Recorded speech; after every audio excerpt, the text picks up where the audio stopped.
All right, let's talk about gratitude. We all think we know what it is, right? You say thank you, and that's pretty much it. But what if it's something way, way deeper?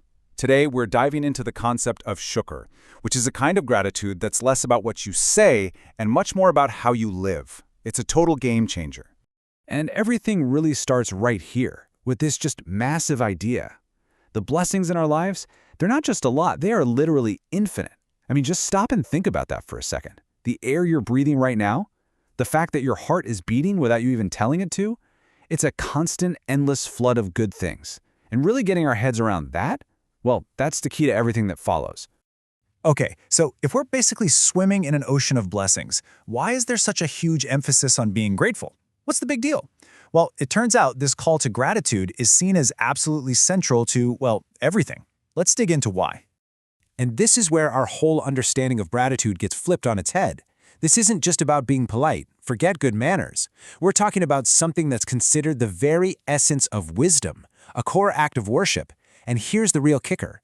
It's all for our benefit. God doesn't need our thanks. We need to give it. It's the act of being grateful that actually changes us. So you can see why this has to be more than just words, right? If it's this important, it can't just be a phrase we say every now and then. It's got to be something we do. And here's the definition of shukr in a nutshell. It's not a passive feeling. It's a responsive action. I love that phrase. It means that no matter what life throws at you, good, bad, confusing, your response, your action, comes from a place of recognizing the blessings all around you. It's about actively, consciously living in that state of awareness. All right, this is where things get really, really interesting. So we've got infinite blessings on one hand, and we know being grateful is essential on the other. So shouldn't pretty much everyone be grateful all the time? Yeah, you'd think so, but that's not what we see. And that brings us to a huge paradox.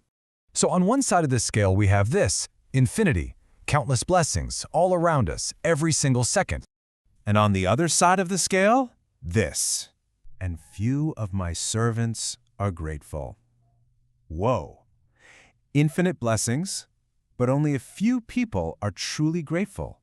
That is a massive disconnect, isn't it? So what is going on here? While the source material offers a pretty direct explanation, it points to this vow, suggesting that the number one goal of our spiritual enemy is this, to make sure you will not find most people grateful. The entire game plan is to make us ungrateful, to get us obsessed with what we don't have, so we never appreciate what we do have. It's a strategy designed to cut us off from the power of shukr. Now, if this is the master plan, it's not going to be obvious, is it? It's going to be sneaky, and that's exactly the point. The reason so few are grateful is because ingratitude often hides in plain sight. It's woven into our thought patterns in ways that are so subtle, we don't even realize it's there. And that, of course, brings the question right back to us, to you.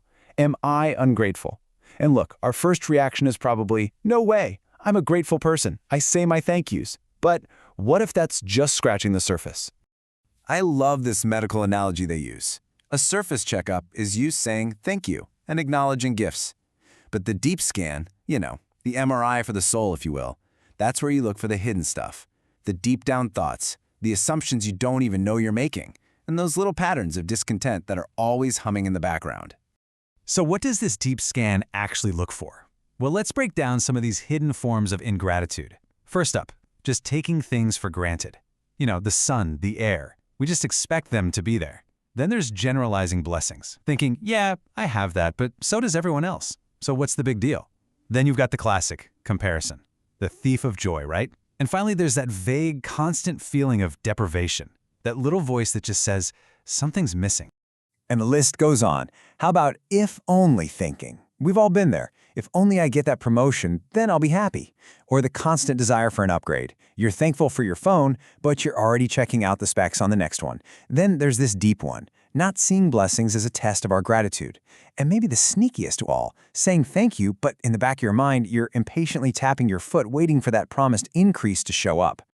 Okay, so after hearing a list like that, it's kind of easy to feel a little called out. But listen, the goal here isn't to make anyone feel bad. It's about diagnosis. You can't fix a problem until you know exactly what it is. So where do we go from here? What's the first step forward? The path forward is actually pretty straightforward. Step 1, you have to ask the question honestly. Do I do any of this stuff? Step 2, pinpoint which ones are your go-to patterns. And step 3, that's when the real work begins. You start consciously catching yourself and uprooting those negative thought habits. And this right here is maybe the most important takeaway of this whole explainer. Think about it like gardening. You can't just throw flower seeds on a garden that's full of weeds and expect something beautiful to grow. You have to pull the weeds first. You have to clear the ground. The first step to true, authentic gratitude isn't trying to be more grateful. It's getting rid of the hidden ingratitude that's choking everything else out. So I want to leave you with this one question to think about. Just for today, what is one simple, basic blessing in your life that you've been totally taking for granted? It could be your eyesight, your sense of hearing, a roof over your head. Just pick one. Because really seeing it, truly seeing it, that might just be the beginning of everything.